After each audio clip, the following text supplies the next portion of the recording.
안녕하세요. 시민의 명리 공부방에 오신 것을 환영합니다. 오늘은 첫 화면에서 원광디지털대학교 동양학과 2022학년도 신편입생 소식을 전해드리고 있습니다. 이곳은 제가 4주 명리 공부를 시작한 곳입니다.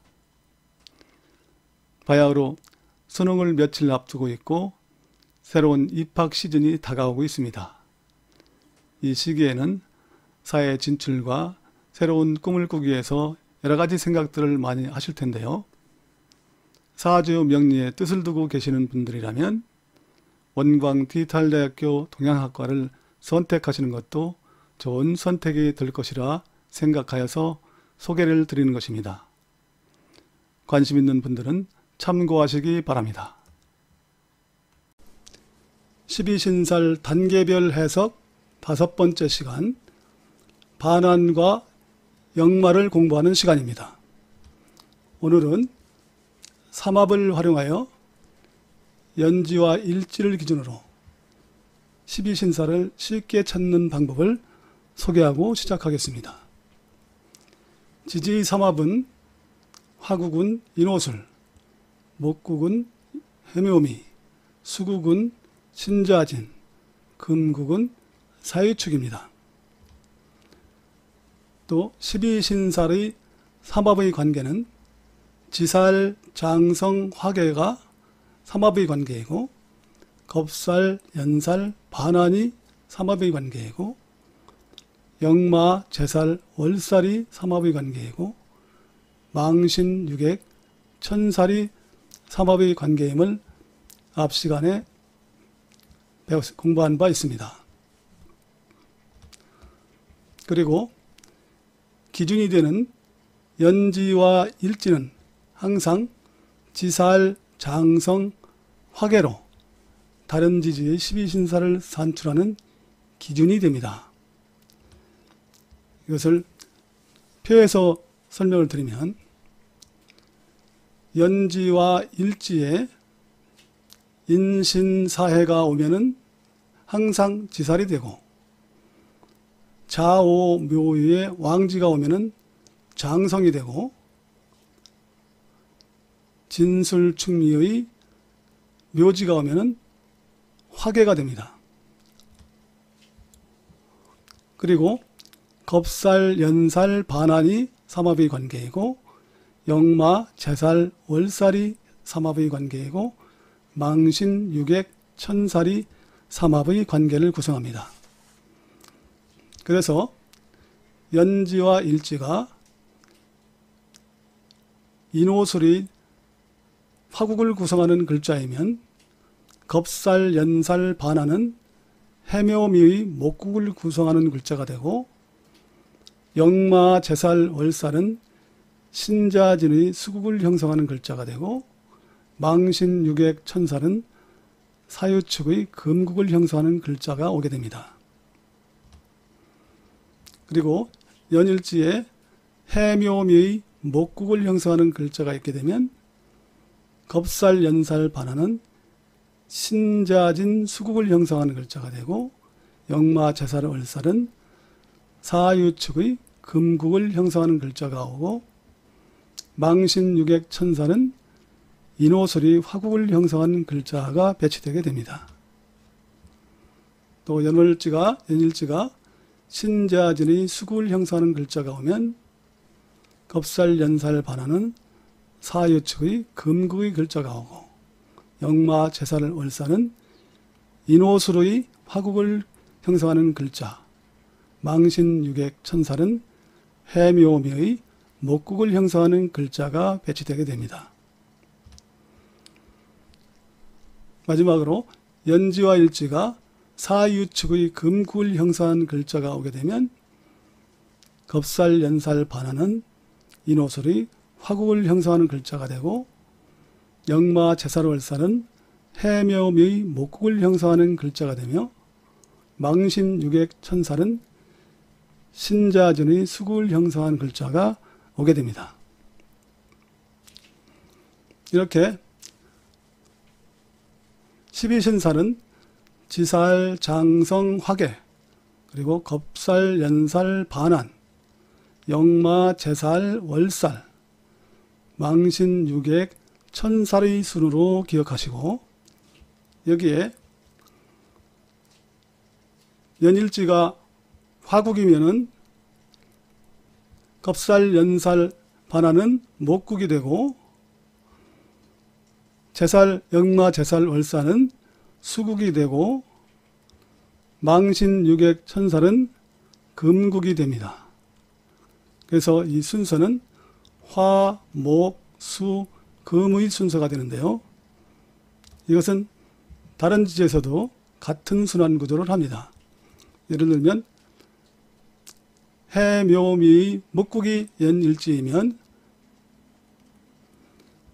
겁살, 연살, 반환은 수국이 글자가 오고, 역마, 제살, 월살은 금국의 글자가 오고, 망신, 유객, 천살은 화국의 글자가 와서 화, 목, 수, 금의 순서를 따르게 되는 것이고요.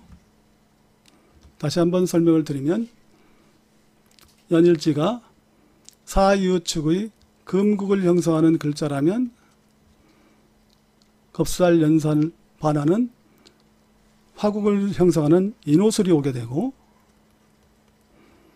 역마, 제살, 월살은 해묘의 목국을 형성하는 글자가 오고, 망신, 유객, 천살은 신자진의 수국을 형성하는 글자가 오게 돼서 이 순서를 보면은 앞에 금국, 화국, 목국, 마지막으로 수국, 이렇게 화국, 목국, 수국, 금국의 순서가 순환되는 구성임을 기억하시면 되겠습니다. 그러니까 12신살의 지지를 산출하기 위해서는 연지와 일지를 기준으로 지장화, 겁년반, 역재월, 망육천의 순서를 고정하시고, 지지 삼합의 순서의 배치는 화국, 수국, 목국, 수국, 금국의 순서가 순환된다는 것을 기억하시면 잘 활용하실 수 있을 것입니다. 처음에는 좀 복잡해 보일 수 있지만 익숙해지시면 상당히 편리한 신살의 산출을 하실 수 있게 될 것입니다. 말씀드린 12신살의 산출 방법을 효과적으로 활용해 보시기 바랍니다. 그러면 반환을 살펴보도록 하겠습니다. 반환은 기준이 되는 연지와 일지가 목국을 구성하는 해묘미면 진토, 금국의 사유축이면 술토, 수국의 신자진이면 축토, 화국의 인호술이면 미토가 되는 진술축미가 바로 반환을 구성하는 지지의 글자들입니다. 반환의 작용을 살펴보겠습니다. 반환은 12운성의 세지에 해당하는 신살로 권위를 상징하는 표징으로 장군이 말한장 위에서 위엄을 누리는 상입니다. 반환은 명예, 승진, 또 경험의 능수능남함과 장인의 의미, 그리고 재물을 입증하는 서류 등의 의미를 가집니다. 반환의 합층의 변화를 살펴보겠습니다. 반환은 겁살과 연살과 삼합을 하는데요. 겁살과 합을 하면 명예의 손상, 일의 지체, 탈취의 상이 될 수 있고, 연살과의 합은 역량을 갖추었다면 명예를 누리는 상이 되지만, 겁살과 연살은 낙마의 위험성이 내재하는 합으로 조심하고 살피는 관리가 필요한 관계입니다. 반환이 천살과의 충은 하늘의 명에 대항할 수 없는 변화를 맞이할 수 있음을 의미한다고 볼 수 있습니다. 그러므로 반환은 권위를 상징하지만 12운성의 쇠지로 겸손하게 명예를 지키는 조심성이 필요한 위치라고 하겠습니다. 이어서 역마를 살펴보도록 하겠습니다.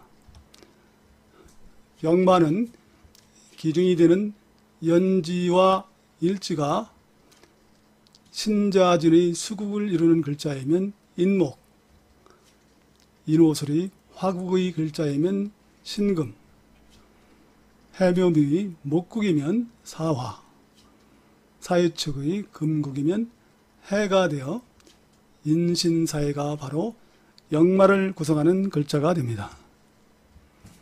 역마의 작용을 살펴보겠습니다. 역마는 12운성의 병지에 해당하는 신살로, 역은 지친 사람이 쉬는 곳을 의미하고, 마는 움직임의 의미로 양지에서 음지로의 이동이 가시화되는 시점이 바로 역마입니다. 역마는 쉬는 장소이며 이동과 변동, 변화를 말하고 고생과 방황의 의미를 가지며 낯선 변화를 겪는 고신의 상을 내포하고 있습니다. 역마의 합층의 변화를 살펴보면 역마는 제살과 월살과 삼합을 하는데요. 제살과의 합은 잘못 움직여서 갇히는 상이 되는 것이고, 월살과의 합도 불필요한 움직임으로 에너지를 소진하는 고갈의 상이 될 수 있습니다. 역마가 지살과의 충은 길하게 작용하면 명예와 재물을 얻는 성취의 상이 될 수 있지만, 동적인 두 요소인 역마와 지살이 충돌하면 사고의 위험이 노출되는 작용을 하게 됩니다.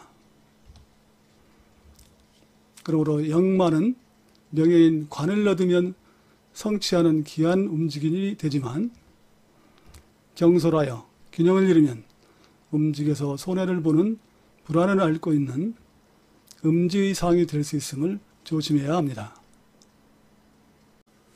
오늘은 12신살 단계별 해석 5번째 시간으로 반환과 역마를 공부하였습니다. 다시 한번 정리를 해보면, 반환은 12운성의 쇠지에 해당하는 신살로 승전한 장군의 위엄과 임무를 마치고 물러남이 겹치는 상입니다. 반환이 겁살과의 합은 그동안 쌓아온 재관의 탈취와 일의 지체를 가져올 수 있고, 연살과의 합은 노력의 결과가 좋으면 명예를 얻는 상이 될 것이나, 천살과의 충은 대항할 수 없는 환경에 처할 수 있음을 경계해야 합니다. 역마는 12운성의 병지에 해당하는 신살로 양지에서 음지로의 변화가 가시화되는 단계를 말합니다. 역마가 제살과의 합은 경솔함이 스스로 갇힘을 만들 수 있고, 월살과의 합은 불필요한 움직임은 에너지의 고갈을 초래할 수 있으며, 지살과의 충은 성취로 가는 길과 사고의 위험성을 내포하는 양면성을 가집니다. 모든 변화가 그러하듯이 12신살의 변화의 단계에도 어떠한 의의를 행사하느냐에 따라서 발생되는 인과의 연결이 다르게 표출될 수 있습니다. 오늘도 끝까지 시청해 주셔서 고맙습니다. 다음 시간은 유객과 화계를 준비하여 찾아뵙도록 하겠습니다.